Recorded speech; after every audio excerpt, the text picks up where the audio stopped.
রাধে রাধে বন্ধুরা, তোমরা কেমন আছো? আশা করি তোমরা সবাই ভালো আছো। যে যেখান থেকে আমার ভিডিওটা দেখছো তাদেরকে জানাই অনেক অনেক ভালোবাসা।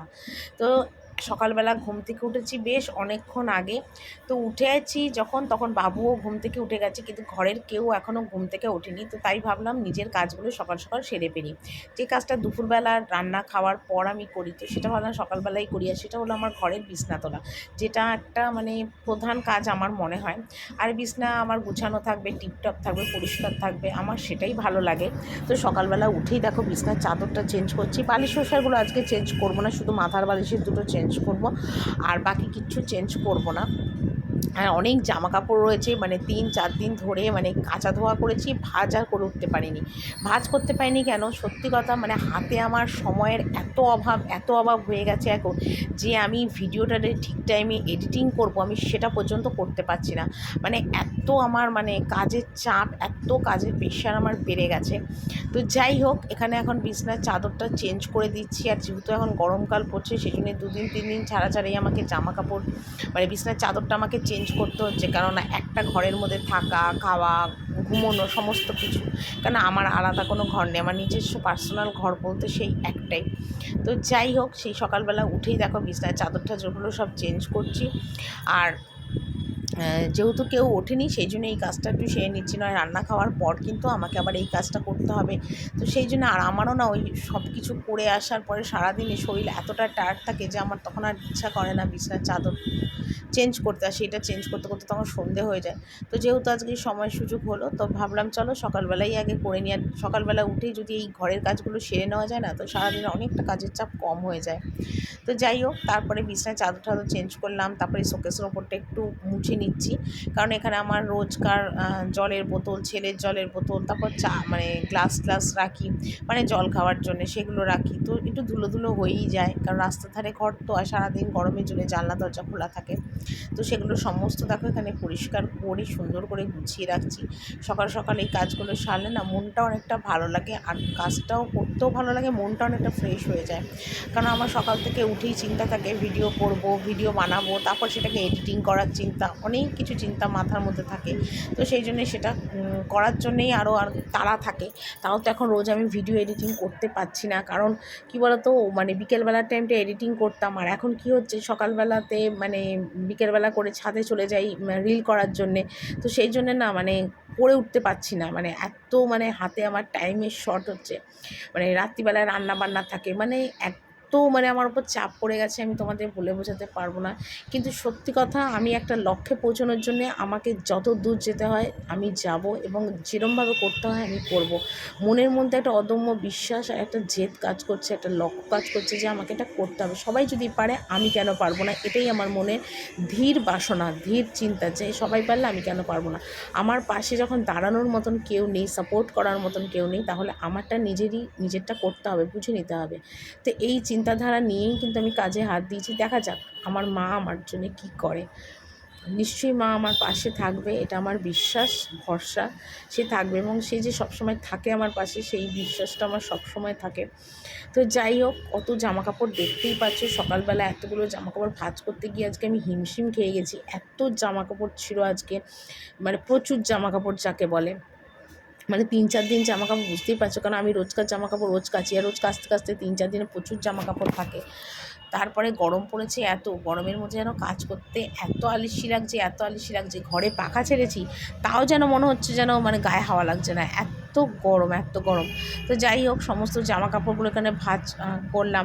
তারপর করে ঠরে নিয়ে, আর আমার কিন্তু বাসি জামা কাপড় ছাড়া, তোমরা আবার ভেবো না যে বাসি জামা কাপড়েই মানে বিছনা পাল্টালাম বা কিছু না। সকালবেলা উঠে কিন্তু বাসি কাজকর্ম সেরে তারপরেই কিন্তু বিছনার চাদরটা চেঞ্জ করলাম।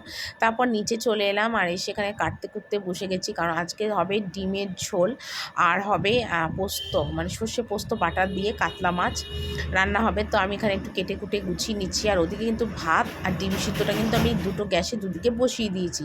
আর আমি যখন কাটাকাটির কাজ করতে বসি, তখন আমি দুদিকে দুটো জিনিস বসিয়ে দিই, আর তার জন্যে কিন্তু আমার অনেকটাই তাড়াতাড়ি হয়ে যায়। হয়ে যায়, কারণ একটা কাজ করব তারপর ভাত বসাবো তাহলে কিন্তু অনেকটা দেরি হয়ে যাবে। তো সেই জন্য আমি দুদিকে দুটো গ্যাস বসিয়ে দিলাম, দিয়ে আর এখানে টেবিলটা মুছে নিচ্ছি, কারণ ভাতটা আমি উবুর দিলাম, এবার ভাতটা আমি আবার টেবিলে তুলবো, সেই জন্য টেবিলটা আগে মুছে নিলাম। টেবিল আমার রোজই মোছা হয়, কেন সারা রাত যেহেতু টেবিলটা ফাঁকা থাকে, কত রকমের পোকা মাকড় কত কিছু টেবিলে উঠতে পারে, তার মধ্যে খাবার জিনিস রাখবো, রান্না জিনিস, একটা পয়জনের ব্যাপার হয়, সেই জন্যে কিন্তু টেবিলটা আমার রোজ সকালবেলা মোছা। তারপর যদি টেবিল বিকেলবেলা খাই তখন আবার টেবিলটা মুছি, কারণ আমার শাশুড়ি ননদ চৌকিতে বসে খায় আর আমি খাই টেবিলে বসে, যার জন্য আমাকে টেবিলটা আবার মুছতে হয়, কারণ আমি না নোংরা জিনিসটা একদম পছন্দ করি না। যতটা পারি আমার রান্নাঘরটাকে আমি পরিষ্কার রাখার চেষ্টা করি, গুছিয়ে রাখার চেষ্টা করি, এটাই আমার ভালো লাগে। তো যাই হোক, টেবিলটা মুছে নিলাম। আর এখানে দেখো তোমাদের দাদাভাই আজকে অনেক কাঁচা সবজি বাজার নিয়ে এসছে, পটল এনেছে 1 কিলো 200-র মতন, দুটো বেগুন, গাজর আর ভেন্ডি নিয়ে এসছে, দেখো 1 কিলো ভেন্ডি, 2 দিন ভোর বোধহয় ভেন্ডিটা আমাকে করতে হবে। তো আজকে যদিও কোনো কাঁচা সবজি আমার কাজে লাগেনি, সমস্ত প্যাকিং করে ফ্রিজে তুলে দিয়েছি, কারণ আজকে ডিমের ঝোল হবে। তো ডিমটা অনেকটা বেশি এনেছিল বলে তোমাদের দাদাভাইকে বললাম যে আমি 2 বেলা ডিমের ঝোল করে রাখবো, আর ওবেলা আমি রান্না করব না। তো সেই জন্য দুবেলা ডিমের ঝোল আলু সব কেটে গুছিয়ে নিয়েছি। আর এদিকে কড়াইতে বসিয়ে দিয়েছি মাছ ভাজা, কারণ সর্ষে পোস্ত বাটা দিয়ে মানে মাছের মানে কালিয়াটা করব, কারণ মাছের ঝোল দুটোর ভালো লাগবে না, সর্ষে পোস্ত দিয়ে কিন্তু মাছটা খেতে বেশ ভালো লাগে, আমার তো ভীষণ ভালো লাগে। ওই দিয়ে আমি শুকনো অনেক ভাত খেয়ে নিতে পারবো, মানে আমার এতটাই ভালো লাগে। তো যাই হোক, এখানে ডিমের খোসা টোসাগুলো ছাড়িয়ে নিলাম, আলুটা করলাম, তারপর এখানে ছেলেকে দিয়ে দিলাম ডিমের অমলেট দিয়ে ভাত। আর আমার ছেলেকে ডিমের অমলেট আর ওর মধ্যে একটু কাঁচা পেঁয়াজ দিয়ে যদি আমি ভেজে দিই, বাবুর আর কিচ্ছু লাগে না, ডালও লাগবে না, শুকনো ভাতও খেয়ে নেবে তৃপ্তি করে। ওর মানে ডিমের অমলেট দিয়ে ভাত খেতে এতটাই ভালোবাসে। তো যাই হোক, কেন ভাত আমার হয়ে গেছে, আর ভাতটা দেখছিলাম একটু নরম হয়েছে, তার জন্য একটুখানি ঝাঁকিয়ে রাখছি, যাতে ঠান্ডা পাখার হাওয়াতে ভাতটা একটু শক্ত হয়ে যায়। আর তোমাদের দাদাভাই না একদম শক্ত ভাত খেতেই পারে না, ভীষণ চিল্লাচিল্লি করে, আর আমার না এক একদিন ভাতটা না গলে যায়। এবার ভাত গলে যাওয়ার কারণ হলো, ভাত বসিয়ে দিয়ে যেহেতু আমি তরকারি কাটতে বসে যাই, এবার ভাতটা একটু ফুটে যায় আর উঠি না, ব্যাস গেল আমার ভাত। আর কদিন ধরে আবার ভাতটা একটু মানে শক্তই করছিলাম। আর এখানে ডিমের আলুটা ভেজে নিলাম নুন হলুদ দিয়ে, আর ডিমটা কিন্তু আগে থেকেই নুন হলুদ মাখিয়ে রেখেছিলাম, আর ডিমের ভাজার কালারটা কিন্তু তাতে খুব ভালো আসে, আগে থেকে নুন হলুদ মাখিয়ে রাখলে ডিমের কালারটা মানে ভাজা কালারটা খুব সুন্দর আসে।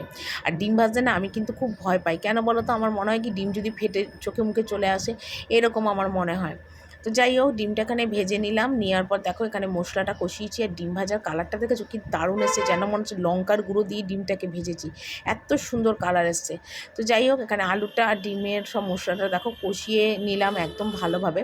তো তারপর দেখো ডিমটা এখানে দিয়ে দিচ্ছি, আর আজকে ডিমটা যখন রান্না করছিলাম যেন মনে হচ্ছে মটন কষা রান্না করছি, এত সুন্দর গন্ধ বেরোচ্ছিলো ডিমটা দিয়ে। কিন্তু আদৌ আমার বাড়িতে কিন্তু মটন ঢোকে না, যেহেতু আমাদের বাড়িতে ঠাকুর আছে, ভোলে বাবা আছে, তো সেই জন্য কিন্তু আমাদের বাড়িতে মটনটা ঢোকে না, এটা একদম বন্ধ, যবে থেকে বাবা বসেছে প্রতিষ্ঠা হয়ে তবে থেকে কিন্তু আমার এখানে মটনটা বন্ধ। তো যাই হোক, ডিমটা একটু দিলাম, বেশি নাড়াচাড়া করলাম না, নয়তো ডিমগুলো যাবে ভেঙে। তো যাই হোক, ডিমটা এখানে কষানো পুরো কমপ্লিট। এরপর আমি এর মধ্যে দিয়ে দেবো জল, উষ্ণ একটু গরম করে রেখেছিলাম জলটা, কারণ ঠান্ডা জল দিলে ডিমের অতটা স্বাদ হবে না, তো জলটা একটু বেশি পরিমাণেই দিলাম, কারণ আলুটা একটু শক্ত আছে, আর তাছাড়া দুবেলা ডিমের ঝোলটা থাকবে, তো সেই জন্য আমি ডিমের ঝোলটা কিন্তু একটু জলটা বেশি দিয়েছিলাম। আর আজকে ডিমের ঝোলটা খেতে এত টেস্ট হয়েছিল, এত টেস্ট হয়েছিল কি বলবো, মানে নুন ঝাল মিষ্টি টক একদম সমান ব্যালেন্স হয়েছিল, এত সুন্দর ডিমের ঝোলটা আজকে খেতে হয়েছিল। তো যাই হোক, এখানে দেখো সুন্দরভাবে ডিমের কষাটা এখানে মানে ঝোলটা একটু করলাম, কারণ আলুটা একটু শক্ত শক্ত ছিল। তো ডিমের ঝোলটা নামালাম, তারপরে দেখো এখানে আলু মানে সর্ষে পোস্ত বাটা দিয়ে মাছটা করছিলাম শাশুড়ির জন্য আর ভাগ্নির জন্যে, কারণ আমার ভাগ্নি না আবার এই সর্ষে পোস্ত বাটা দিয়ে মাছ খেতে খুব ভালোবাসে, তো সেই জন্যে আলাদা করে করছিলাম, তবে ঝাল দিইনি, গোটা দুটো কাঁচা লঙ্কা দিয়েছিলাম। আর এখানে সর্ষে পোস্তটা ভালো করে বেটে নিয়ে এর মধ্যে একটু টমেটো সস দিয়েছিলাম, আর ভাজা মাছ দুটো দেখো দিয়ে দিয়েছিলাম। মশলাটাও এখানে সুন্দরভাবে কষানো হয়ে গেছে। তো এর মধ্যে একটু জল দেবো, এতটা শুকনো রাখবো না, কারণ ভাতটা মেখে আবার খাবে, তার জন্য তো একটুখানি কষা মানে ঝোল রাখতে হবে। আর আমাকে বলেছিল একটু পাতলা পাতলা ঝোল টাইপের হবে, মানে একেবারে যে টেলা সেটা না, কিন্তু ফুটলে একটা ঘন গ্রেভি হবে, এরকম ধরনের রাখতে হবে। তো সেরকমভাবেই করেছিলাম, আর খেতেও খুব সুন্দর হয়েছিল আজকের এই সর্ষে পোস্ত বাটার মাছটা। আমাদের বাড়িতে সত্যি কথা বলতে কি বলো তো, মানে ডিমের ঝোল ভাত হলে আর কারোর কোনো কিচ্ছু লাগবে না, এত সবাই ডিমের ঝোল ভাতটা ভালোবাসে। মানে ডিমের ঝোল ভাত বলো বা ডিম পরোটা বা ডিম লুচি যেটাই বলো, আর আমার তো ময়দার পরোটা দিয়ে ডিম কষা খেতে দারুণ লাগে খেতে। তো যাই হোক, রান্নাবান্না একদম কমপ্লিট করে এখানে গ্যাস ট্যাসগুলো একটু মুছে নিচ্ছি। আর আমি না গরমে ভিজে একাকার অবস্থা হয়ে গেছে, এত গরম এত গরম। তো যাই হোক, এখানে গ্যাস ট্যাসগুলো রোজকার মতো মুছে নিচ্ছি। আর আমার রান্নাঘর একটু ফিটফাট থাকবে, গোছানো থাকবে, এটাই আমার বেশ ভালো লাগে। আমি সবসময় রান্নাঘরটাকে গুছিয়ে রাখতে ভালোবাসি, সে যেরকমই রান্নাঘর হোক না কেন, মডিউলার হোক বা এমনি নর্মাল রান্নাঘর হোক, যাই হোক। আর তোমরা তো আমার ভিডিওতে দেখোই যে আমি কতটা সুন্দরভাবে নিজের ঘরটাকে, রান্নাঘরটাকে সুন্দরভাবে আমি গুছিয়ে রাখি। আমার ভালো লাগে সেইভাবে সুন্দরভাবে গুছিয়ে রাখতে, আমার সেটাই সবসময় ভালো লাগে। তো যাই হোক, এখানে রান্নাঘরেরটা মুছে নিলাম। তারপরে রয়েছে প্রচুর বাসন, মানে সকাল থেকে প্রচুর বাসন মেজেছি। কিছু কিছু বাসন গোছানো হয়ে গেছে, আর কিছু কিছু বাসন গোছানো বাকি আছে। তো সেগুলোই দেখো এখন এখানে গুছিয়ে নিচ্ছি। তো রান্না মানে কমপ্লিট, ব্যাস একটা বড় কাজ আর কি রান্না করাটা। মানে সংসারের যেমন বাসন মাজা, ঘর মোছা, কাপড় কাচা একটা বড় কাজ, তেমনি রান্নাটাও কিন্তু একটা কাজের মধ্যেই পড়ে। আর এটা কিন্তু প্রচুর টাইম সাপেক্ষ কাজ, মন দিয়ে করা। তারপরে আর প্রচণ্ড খিদেও পাচ্ছিল, মানে কি বলবো আর তোমাদের, আমার মনে হচ্ছিলো কতক্ষণে ডিমের ঝোল দিয়ে একটু ভাত খাই, এতটা খিদে পাচ্ছিলো। কিন্তু এখন সকালবেলা করে আমি কিছু খাই না, কারণ কী বলো তো, চা বিস্কুট ছাড়া। কারণ খাওয়ার পরে না, খেয়ে না, রান্না বান্না করার পর আমার না, মানে কি বলবো, মানে রিল করতে যেতে খুব কষ্ট হয়। মানে পেট ভর্তি থাকলে না, তখন ওই নাচা টাচা করা খুব অসুবিধা হয়। তো সেই জন্য না, মানে অল্প করেই ভাত খাই, বেশি একটা ভাত খাই না। আবার যদি রোগা থেকে হঠাৎ মোটা হয়ে যাই, তখনও কিন্তু ভিডিও করতে আমার অনেক অসুবিধা হবে। তো সেই কারণের জন্যে শরীরটাকেও মেনটেন করে সবসময় চলার চেষ্টা করছি এখন। চলো তোমাদের রান্নাটা দেখিয়ে দিই। এখানে প্লেন সাদা ভাত, আর এই দেখো সর্ষে পোস্ত বাটা দিয়ে যে মাছ করেছিলাম, একটা ভাগ্নির একটা শাশুড়ি। তো শাশুড়িটা রয়েছে, আর ভাগ্নি নিয়ে চলে গেছে ওর মা। আর এখানে দেখো ডিমের ঝোল করেছি, এটা এবেলার ডিমের ঝোল, ঠিক আছে, এটা হলো এবেলার ডিমের ঝোল। আর শাশুড়ির বেগুন ভাজা, ভেন্ডি সিদ্ধ, আর মুগের ডাল ফোড়ন দিয়েছি, ঠিক আছে। এই হলো শাশুড়ি ডিম খায় না। আর এটা ওবেলার ডিম আলু রসা, ঠিক আছে, একবারে রেডি করে রেখেছি। আর এখানে দেখো একটা ডিম, একটু পেঁয়াজ কুচি আর একটু গাজর ক্যাপসিকাম কাটা আছে। বিকেলবেলা ছেলেকে করে দেবো ম্যাগি। তো এই করতে করতে বিকেল হয়ে গেল। তো তোমাদের দাদাভাই আজকে দোকান থেকে একটু তাড়াতাড়ি চলে এসেছিলো। তো দোকান থেকে যেগুলো নিয়ে এসছে, মানে মুদিখানা থেকে, সেটাই তোমাদের একটুখানি দেখিয়ে দিলাম। দেখো, তো দোকান থেকে অনেক জিনিস এনেছে, যেটা আমার শাশুড়ির ঘরেতেই দেখাচ্ছিলো। তোমাদের দাদাভাইয়া যখন দোকান থেকে কিছু আনে, তো আমার শাশুড়ির ঘরেতেই সব কিছু দেখায় মাকে, যে কী কী এনেছে না এনেছে। তো তোমাদের সবটা দেখিয়ে দিলাম কী কী এনেছে। তো তারপরে আমি ছেলেকে একটু করে দেবো আজকে ম্যাগি, তার জন্য তোমাদের দাদাভাইকে দিয়ে একটু ম্যাগি আনিয়ে রেখেছিলাম আজকে। আর ম্যাগির জন্য আগে থেকেই গাজর ক্যাপসিকাম সব কেটে রেখেছিলাম। তো এখানে পেঁয়াজ কুচিও দিয়েছি। আর আজকের ম্যাগিটা খেতে কিন্তু ভীষণ ভালো হয়েছিল। আর এখানে ডিমের ভুজিয়া বানিয়ে নিয়েছিলাম, কারণ অনেক দিন ছেলেকে ম্যাগি চাউমিন, মানে ম্যাগি করে দিই না, চাউমিনটা করে দিই, পাস্তা করে দিই। কিন্তু আজকে ভাবলাম যে না, একটু অন্যরকম ছেলেকে টিফিন দিই। তো সেই জন্যে ছেলেকে একটুখানি অন্যরকমভাবে আজকে টিফিনটা করে দিয়েছিলাম। তো খেতে বেশ ভালো হয়েছিল। আর সেটা বাবু যখন খেলো, তখনই আমি বুঝলাম যে এটা খেতে খুব টেস্ট হয়েছিল। আর এই দেখো ম্যাগিটা করলাম, আর এর মধ্যে ম্যাগি মশলা ছিটিয়ে দিয়েছি, আর দিয়েছিলাম একটু টমেটো সস। কারণ আমার ছেলে না বেশি একটা টক খেতে পারে না, ঝালটা যদিও একটু খায়, টকটা একদমই খেতে পারে না। তো হালকার মধ্যেই বানিয়ে দিয়েছিলাম, খেতে খুব সুন্দর হয়েছিল। তো যাই হোক, এখানে ম্যাগিটা বানিয়ে বাবুকে দিলাম খেতে। তো বাবু দেখো কি সুন্দর রিভিউ দিচ্ছিল যে না, দারুণ হয়েছে খেতে। আর দেখেও মনে হচ্ছিলো খেতে খুব ভালো হয়েছিল। তো এখন ঘড়িতে মোটামুটি 5:30 পৌনে 6টার মতন বাজে। তো বাবু খাচ্ছিল, আমি জিজ্ঞেস করছিলাম, বাবু বললো খুব ভালো হয়েছে। তো চলো, আজকে বাবুর এই ম্যাগি খেতে খেতে আজকের ভিডিওটা এখানেই শেষ করছি। আশা করি তোমাদের অনেক ভালো লাগবে। সবাই ভালো থেকো, টাটা।